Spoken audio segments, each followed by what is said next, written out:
Fraser Minten recalled. He's played 5 games with the Marlies so far, coming back from that high ankle sprain he suffered early in September in the prospects camp. 2 goals, 2 assists. David Kampf to IR, retroactive to November 16th. These guys are dropping like flies, but I think it's a win-win. Like, I think it made a lot of sense to begin with to call up Fraser Minten. I don't think it stunts his development. I don't think it hurts him. If he can't hack it at the NHL level, you send him right back down to the AHL. He's waiver exempt. Like, it made too much sense to give him a go here, especially with their concerns and needs up the middle right now, Rosie. Oh yeah, give him a taste, man. He's been doing well there. It's all about stepping stones with a guy like that, where you're not sure. He's certainly showed flashes of ability to play in this league. Most memorably last year in camp when he was just like an absolute standout, and had another big year in junior. Came to camp this year, couldn't stay healthy, got injured. Now, by all accounts, he's healthy, playing well in the American League. And we talked about will we see him in a Leafs jersey? It's like just wait, just wait. There's things that are gonna happen. Injuries will come. You don't need to rush it or shove them in there. It's gonna happen, and there's gonna be a little door that opens. Maybe it's a 2-3 game door, whatever. We'll see where it goes. And here we are with David Kampf down. It's funny, like our group chat was like, you think they should call up Minten? Would it be a good time for that? Ding, Leafs PR right after that. Minten recalled. Kampf on IR, which I don't know where that came from. It seems like the Leafs, I don't know. Again, we don't follow all the other teams like this, but it seems like the Leafs just have these out of the blue announcements of these injuries that, I mean, most teams, like the guy gets a knee on knee or he goes down funny into the boards and kind of he's milking it. Maybe he finishes the game, maybe he's not afterwards. Oh, he's going to be on IR for a week or two. It's like, oh, okay, makes sense. Leafs are just like, and out of left field, this guy's on IR and that guy's not going to skate all that. It's crazy, but all the best for Minten to get this shot. I'm interested to see how he looks and if he can be effective. By all accounts, good player. We'll just see if his development is there to make an impact on this club right away. Personally, I want to see where he's deployed. Obviously, it's going to be at the middle. We referenced it. Austin Matthews still not good to go, not even skating right now. Max Domi, no secret, he's banged up. David Kampf hurt now.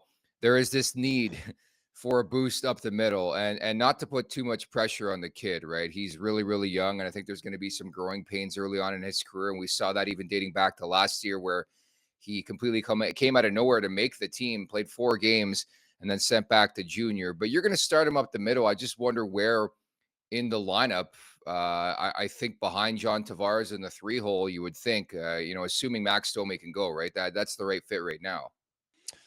I think so. It's just with the injuries and Matthews out at center, I would like to see him get a real opportunity with some real minutes and to be able to play. I know it's tough to get him like top 6 and to play him too much, but he's that type of player. So you want to give him an opportunity to play with players and to be effective. I can't stand it. And especially the players, like skilled players can't stand it when they get called up to the National League and they're playing on the 4th line and they get 7-8 minutes. And it's like, and they're playing with me and they're like, what the hell am I supposed to do with this? I'm a high-end goal scorer who needs to get a whole bunch of reps, a whole bunch of looks, got to get his feel and his timing down to make those plays. And they don't get any opportunity. So I hope a player like that, because there's going to be a spotlight on him, because everyone's going to judge him by the first game that he has out there, I hope he gets opportunity to play with decent players and play some decent minutes. And with these injuries, you'd think that would happen. I don't know who exactly that's going to be with, but like you said, there's opportunity up the middle for sure. So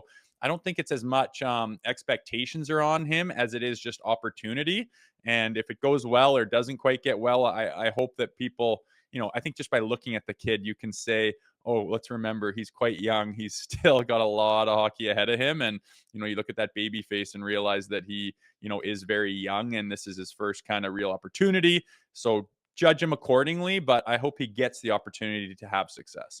Yeah, I'm curious to see, again, how he's handled by Craig Berube, especially knowing his age, especially knowing the fact that he's got 4 career games in the NHL, 5 more in the AHL. Let's not forget this is the first year he's been eligible to go down to the AHL. So, like, seasoning is needed, you would think, but there's been plenty of players in the illustrious history of the NHL been able to make the jump really, really quick. And the other thing I would bring up too, like, I mean, everybody in this market knows what this team is probably going to try to attack between now and the trade deadline.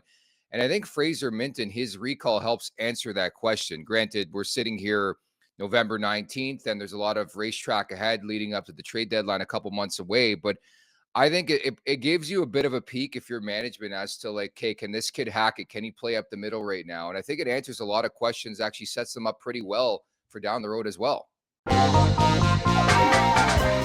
Make sure to check out more of our content right here on the Leafs Nation YouTube page. We got long form interviews, we got clips, we got epic rants by Jay Rosehill. We simply have it all. And don't forget, you can find out much more at theleafsnation.com. Thanks so much for watching.